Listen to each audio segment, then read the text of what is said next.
teme ijambo ry'Imana tubanze tuyisegura amashimwe. Hahaguruka umusore twari mu iteraniro Kicukiro aza imbere afata mikoro aravuga ngo ishimwe nshaka gushima uyu munsi ni ku cyumweru, ejo bundi kuwa gatanu nyuma ya saa sita Imana yampaye provisoire maze gukora inshuro 38. Ngewe nari nkoze kangahe? Inshuro 38. Yavuze igihe yahereye ashaka provisoire, avuga uturere yakoreyemo, avuga stade yagiyemo, avuga amafaranga yatanze. Mbwira Imana aho nicaye nti Imana ndi umunebwe nta mwete ngira, umbabarire. Ejo ndasubira gusaba kode ya kangahe? Ya gatatu. Kuwa mbere nasubiye gusaba kode ya gatatu, bampa mu kwa gatanu subirayo. Ngeze kuri machine nkora ikizamini maze kumetriza ku Muhima. Ngeze kuri machine ndakora mbona ibintu byose mbyumva mbona ndabona 20. Nkiritse ku manota gusoza ikizamini hiyandika 11 ku nshuro ya gatatu. Uwo munsi nahuye n'ibibazo ntazibagirwa. Naraje ngeze mu rugo nahuye n'isanganya rikomeye. Madamu yarambwiye ngo se sheri uvuye mu kizami kandi ntiye watsinze? Imbuze rimwe. Arambwiye ati uri muzima, ariko nahuye n'ibibazo mwakagira Imana. Arambwira ngo nta kibazo ufite? Ntacyo. Umuntu w'umugabo wagiye mu ishuri ukiga ukamara ukwezi wiga Ikinyarwanda, abapolisi bakubona buri munsi ku Muhima, uba kuri televiziyo, uba kuri YouTube, uba kuri radio, abapolisi bose barakuzi, uye bakubona hariya wewe wumva nta soni ufite?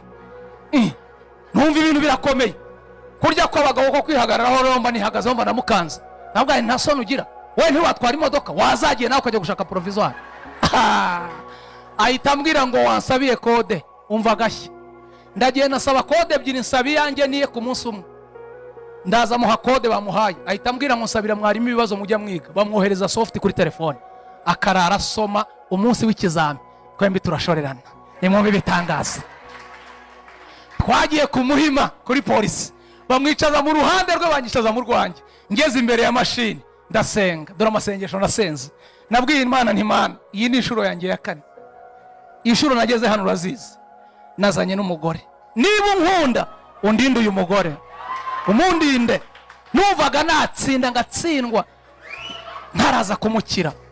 Nakoze ibibazo nkajya ndunguruka aho yicaye nkabona ari concentré kuri machine ndakora. Ngeze ku kibazo cya 18 ndabyibuka biri muri memoire yanjye, ndambika suri hasi senga isengesho riri mu buginga. Mbwira Imana nti Imana niba unkunda na watsindwe rimwe. Atsindwe rimwe menye ko ibintu nta mikino igibibamo. Yo fata suri hirika ku cya 18 ngera ku cya 19.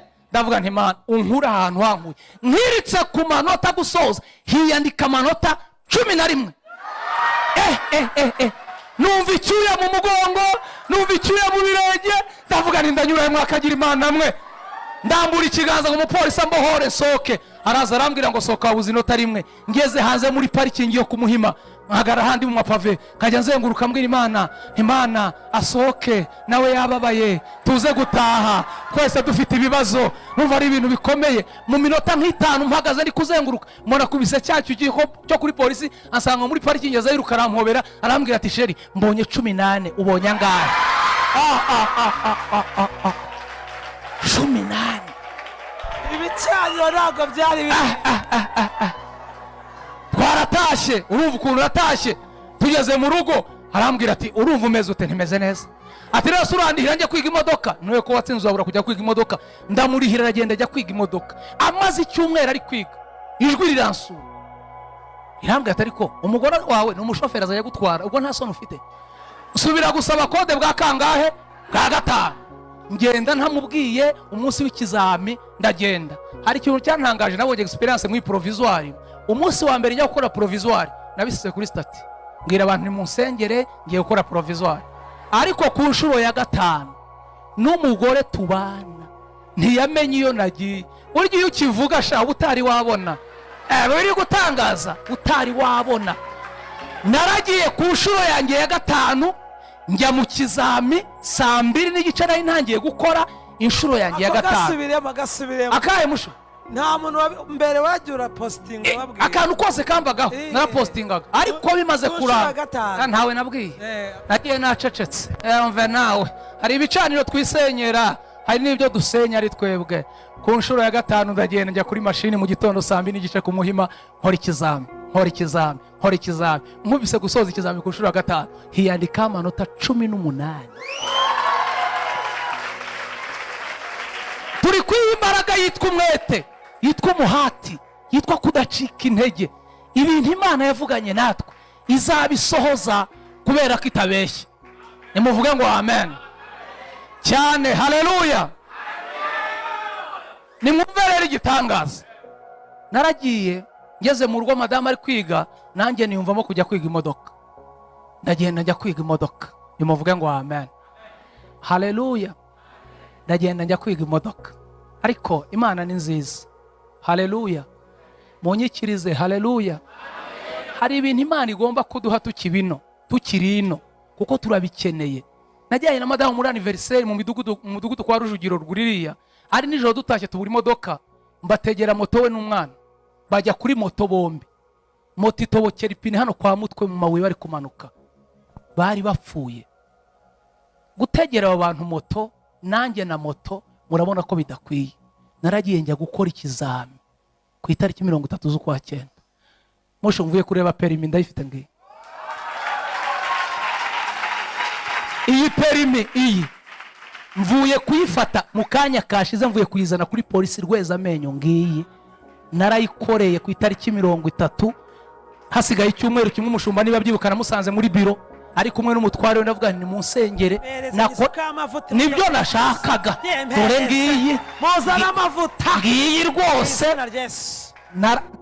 Bona vuba nta ibi by'iperimi n'imodoka rwose ntimwitege ko ari kera. Amen. Ni vuba. Nibahaguruka tuyisengere, babanze bahaguruka. Ngo muhaguruke nyine, kandi nzajya mbatwara pe.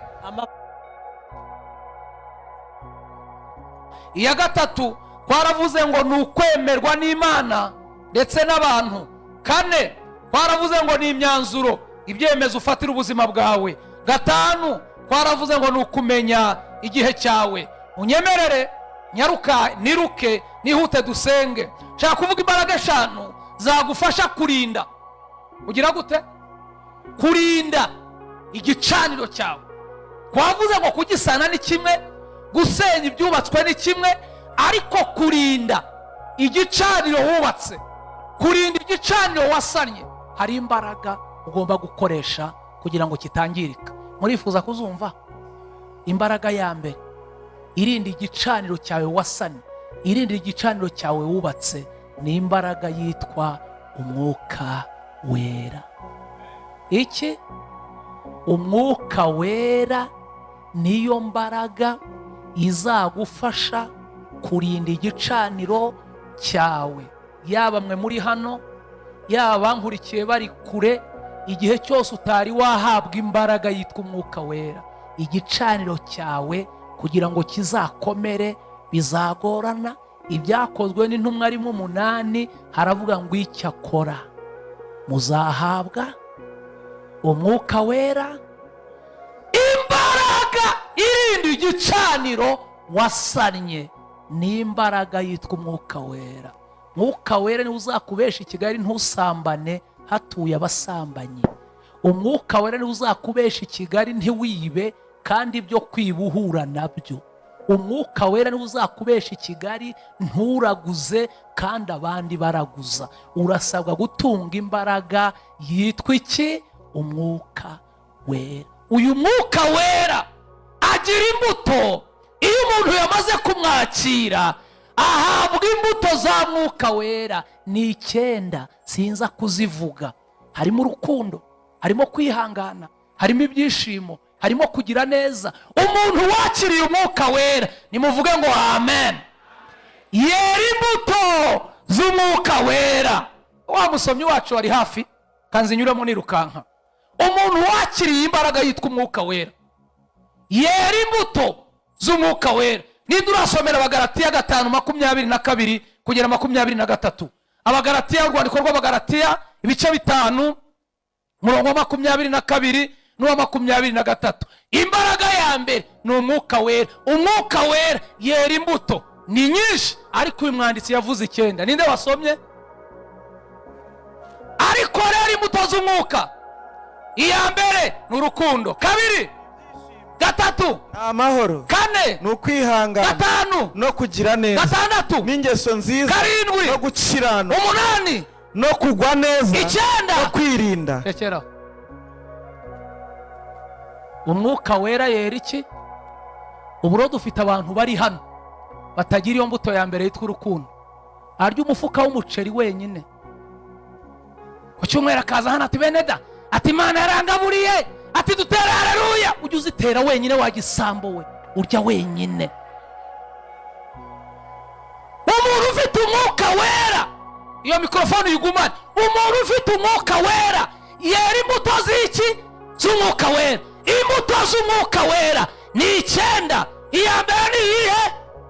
Niki? Urukundo. Ko mutavuga niki? Urukundo. Ubwo umuntu mwicaranye mwamutaziranye mutazanye, mumpindukira umubwire ngo urankunda, hasone koko. Urukundo rudatanga, urukundo rutera imbuto yo gutanga, urukundo rurwaye. Yavuze ngo iya kabiri ni iyihe mwene da? Ibyishimo n'amahoro. Ibyishimo oya, ni ibyishimo, ntago ari ibyishimo n'amahoro. Ibyishimo ni ukwabya, amahoro ni ukwayo. Imbuto ya kabiri ni ibyishimo. Udufite abantu b'abarakare batishima no mu nzu y'Imana, kabona bararakaye, munkurikire, kabona nta byishimo bagira. No mu rusengero kabona nta byishimo, mu rugo ugasanga nta byishimo. Tugira umupasiteri wacu muri ADEPR, naramubonye yaje kwigisha hano, simbimuvugira, yigeze kutanga ubuhamya, aravuga ngo kubera agahinda n'ibibazo yakuriyemo ngo ntajya yishima, ngo ajya aseka yabyibagiwe. Ngo aseka gusa iyo yabyibagiwe nibwo aseka. Ariko umuntu wuzuye umwuka wera agira imbuto ya kabiri yitwa iki? Ibyishimo. Yishima yahembwe, yishima atarahembwa, yishima agenda na moto, yishima agenda n'imodoka, yishima ataha muri etaje, yishima ataha mu cyahafi, yishima ibyishimo. Haleluya. Mu mpuguro Pawulo yahaye Abatesalonike muri rwandiko twasomye ku murongo wa 16 yaravuze ngo mwishime iteka. Ni condition. Kwishima ni itegeko. Aho wishima bakuguriye igitenge, wishima baguhaye inkoko, wishima bagusongoreje inzara, ishima. Abana batsinze buri indege babonye visa, ibyishimo byacu ntibishingiye kuri ibyo, bishingiye ko twuzuye umwuka. Turamura ibiganza. Haleluya. Gatatu, amahoro. Niki? Amahoro. N'amahoro. Abantu babuza amahoro, babuza amahoro bagenda muri V8, ndabazi. Babuza amahoro batuye muri etage, ndabazi. Babuza amahoro bahembwa 1500, ndabazi. Ariko abantu bakiri umwuka wera, muri ibyo yaravuze ngo kuri ubu nyagira amahoro mu mutima, nyahawe na Yesu umukiza. Yaravuze ngo temba nk'uruzi, abisi ntibayazi. Haleluya. Amahoro ni imbuto ya gatatu itangwa n'umwuka wera. Kandi niba hari ibintu bihenda ku isi, ni amahoro. Umutekano, amahoro arahenda ku isi. Amahoro, umutekano. Ariko abanyamwuka dufite umutekano, tujya dusinzira i Kigali nta nzu tugira, ariko dufite amahoro mwakagira Imana. Amahoro dufite abanyamwuka, dufite amahoro sha. Kiziye na moto ariko nuzuye amahoro n'umugore wanjye, dufite amahoro. Ariko abanyamwuka dufite amahoro. Ugize umugisha ufite umugore w'umunyamwuka nawe uri umunyamuka, mwibera mu munyenga w'umwuka gusa, ntimumenya ngo bwije bwakeye. Umwuka wera atanga amahoro. Kane, kwihangana. Kwihangana. Yakobo yandika rimwe 12 yaravuze ngo hahirwa umuntu wihanganira n'umugerageza. Wa mugore we ugomba kwihanganira umugabo wawe. Uriya mugabo nta wundi muntu ari kumushobora. Ugabo ureba kuriya yari wawe, wa mugabo we, uriya mugore wawe nta wundi mugabo ari kumushobora. Mwihanganire. Kwihangana kugira gute? Kwihangana. Ari mu giterere cy'abashakanye Kacyiru, mvuga ibintu 10 bikuza urugo rw'abashakanye rukamara imyaka myinshi rwishimye. Mvugamo ikintu cya mbere cyitwa mwaramutse kubararanye. Umugore n'umugabo iyo bararanye, ijambo rya mbere mu gitondo ni ijambo ribwira mwaranye ngo mwaramutse mute. Ufite abantu babyuka nk'amatungo. Karana n'umuntu bugacya, ntumubwire ngo waramutse ute. Ndavuga ngo icya kabiri gikuza urugo rw'abashakanye ni amagambo meza babwira niyo basohotse mu rugo. Mugisohoka mugiye hindukira umugabo cyangwa umugore wawe, mubwira uti sheri wambaye neza. Iryo ni ijambo rya kabiri rikora. Ijambo rya gatatu ni ijambo ryitwa merci. Maze kurya, dufite abagabo barya nk'amatungo, ugahaguruka ku meza udashimiye umuntu watetse, merci. Vuga ijambo rya kane ryitwa guhana gift, guha impano uwo mwashakanye. Dufite abantu baherutse impano muri dote.